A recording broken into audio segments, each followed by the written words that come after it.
Assalamualaikum warahmatullahi wabarakatuh. Perkenalkan, nama saya Muhammad Farhan Safli dengan NIM 21042301.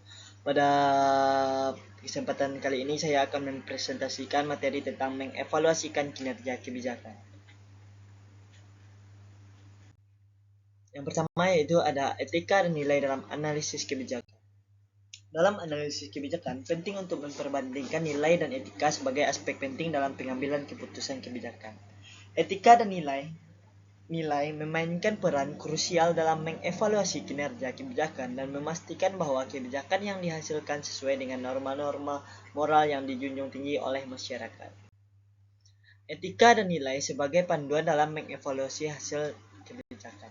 Perbedaan antara evaluasi dan penilaiannya itu evaluasi melibatkan penilaian berbagai aspek kebijakan secara holistik, sedangkan penilaian lebih berfokus pada penetapan dasar-dasar penilaian yang dibuat. Selanjutnya ada evaluasi dalam menganalisis kebijakan. Evaluasi berfokus pada penilaian mengenai kelayakan atau nilai kebijakan dan program.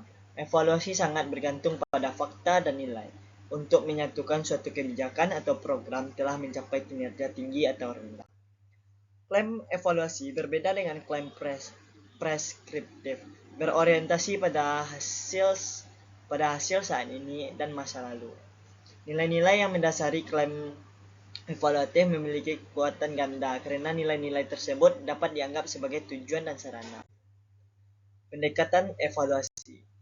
Evaluasi memiliki dua aspek yang sangat terikat dan terkait antara penggunaan berbagai metode untuk memantau hasil kebijakan dan program publik dan penerapan serangkaian nilai untuk menentukan nilai hasil tersebut bagi seseorang, kelompok, atau masyarakat. Evaluasi semu, yaitu ukuran nilai atau nilai sudah jelas atau tidak kontroversial. Evaluasi formal, yaitu tujuan dan sasaran membuat kebijakan dan administrasi diumumkan secara formal ukuran nilai atau nilai yang tepat. Evaluasi teori keputusan, di mana diumumkan secara umum maupun telah laten merupakan ukuran dari tempat meneliti nilai atau nilai kebijakan dan program.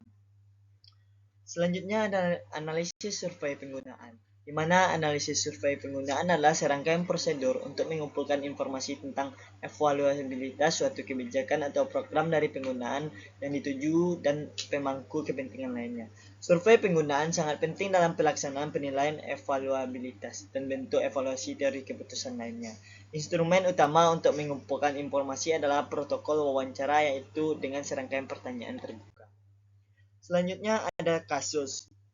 Kasus yang pertama yaitu etika pemotongan kue. Kasus pemotongan kue mengilustrasikan perbedaan pendekatan dalam mendistribusikan sumber daya sosial seperti pendapatan, kekayaan, dan kesempatan. Dalam kasus ini terdapat 3 kelompok yang menggunakan aturan berbeda dalam membagikan kue kepada anggota kelas. Kelompok A menggunakan aturan yang mendistribusikan kue berdasarkan siapa yang mendapat manfaat. Kelompok B menggunakan aturan berdasarkan apa yang didistribusikan. Kelompok C menggunakan aturan berdasarkan apa yang didistribusikan yang baik. Kasus pemotongan kue ini menggambarkan perbedaan pendekatan dalam mendistribusikan sumber daya sosial dan mempertanyakan prinsip keadilan yang mendasari kebijakan distribusi dalam masyarakat. Selanjutnya ada kasus ekonomi moralitas atau mengevaluasi kebijakan upah hidup. Gerakan upah layak dianggap oleh orang sebagai salah satu gerakan politik akar rumput yang paling penting.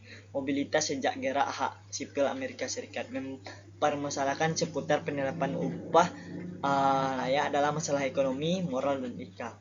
Ekonomi terdapat perbedaan yang mengenai dampak upah layak terhadap kemiskinan, kesenjangan, dan lapangan kerja. Sementara mayoritas pimpinan agama dan politik telah mendukung upah layak selama lebih dari 100 tahun. Mungkin hanya itu yang dapat saya paparkan. Apabila salah kata dan saya mohon maaf. Saya sudahi dengan wabillahi taufik wal hidayah. Assalamualaikum warahmatullahi wabarakatuh.